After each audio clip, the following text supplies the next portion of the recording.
Pessoal, vamos falar então sobre o botulismo, uma condição muito rara na prática clínica, mas que gosta de aparecer na prova. Na prova ela não é tão rara assim. Então o botulismo é uma doença rara, grave, potencialmente fatal, que está relacionada aí à toxina do Clostridium botulino. Ela pode ser aí adquirida pela forma alimentar, quando o paciente faz consumo de alimento já contaminado pela toxina, através de ferimento, quando a produção da toxina se dá no tecido infectado, ou a forma entérica, que também é conhecida como forma infantil, quando ocorre a ingestão de esporos desse bacilo, e aí o paciente posteriormente tem a produção da toxina no intestino. Então essa é a forma entérica, que é a forma mais comum nas crianças, por isso que também é conhecida como forma infantil. A toxina produzida pelo Clostridium, ela interfere de modo irreversível na liberação da acetilcolina na fenda sináptica. Então ocorre um bloqueio neuromuscular. Essa ligação é irreversível, por isso que a condição é tão grave.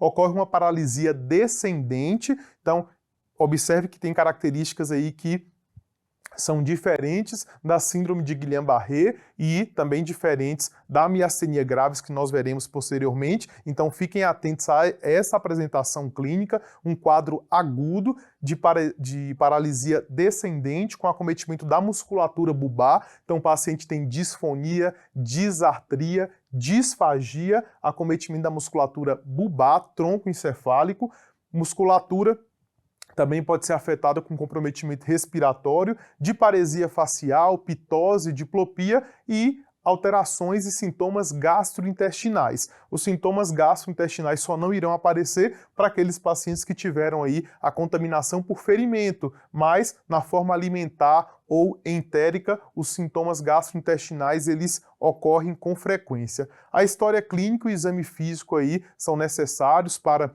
levantar a hipótese diagnóstica quando tem mais de uma pessoa com quadro clínico semelhante, agudo, que consumiram o mesmo alimento, isso reforça mais ainda a possibilidade de um quadro de botulismo. Então a ocorrência de mais de um caso numa mesma localidade com consumo do mesmo alimento reforça a possibilidade diagnóstica. Mas é necessário aí tentar fazer o isolamento do agente ou a toxina através das fezes ou do aspirado gástrico. O tratamento é de suporte intensivo, é uma condição muito grave, e o uso de soro antibotulínico. Então fiquem atentos com essa apresentação, é uma condição muito rara, mas pode aparecer na sua prova aí, e fiquem atentos com o diagnóstico diferencial, tá certo? Vamos falar agora dela, da miastenia gravis, aí a principal doença da junção neuromuscular. A miastenia gravis é uma doença autoimune em que anticorpos se ligam aos receptores de acetilcolina na membrana pós-sináptica. Fiquem atentos a isso, membrana pós-sináptica da junção neuromuscular. E isso vai causar uma alteração nessa transmissão nervosa que vai gerar os sintomas de fadiga, fraqueza da musculatura bulbar, fraqueza dos membros e da musculatura ocular. Então nós temos aqui a estrutura, a região pré-sináptica, em que nós temos as vesículas sinápticas preenchidas aí por acetilcolina, aqui a fenda sináptica, o espaço em que fica a acetilcolinesterase para degradar essa acetilcolina posteriormente, e aqui a estrutura pós-sináptica do músculo, que apresentam essas indentações com os receptores de acetilcolina para aí proporcionar a condução nervosa.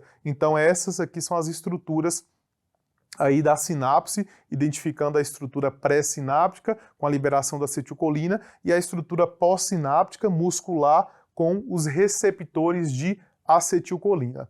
A miastenia gravis ela tem uma prevalência aí de 1 a 2 casos para cada 10.000 pessoas, em média, predomina em mulheres jovens e em homens mais velhos, então tem essa característica aí quando acomete pessoas mais jovens é mais comum em mulheres, e existem os anticorpos relacionados naqueles casos que nós chamamos de soropositivos, então a maioria dos pacientes que apresenta uma clínica clássica de miastenia gravis irão apresentar os autoanticorpos aí positivos. O mais comum é o autoanticorpo contra o receptor de acetilcolina, presente em 85% dos casos, o anti-MuSK em 8% dos casos e o anti-LRP4 em 1% dos casos. Então, a grande maioria dos pacientes aí nós conseguiremos identificar algum autoanticorpo, trouxe aqui para vocês o percentual aí dos 3 mais comuns, e 6% dos pacientes serão soronegativos, diante de uma alteração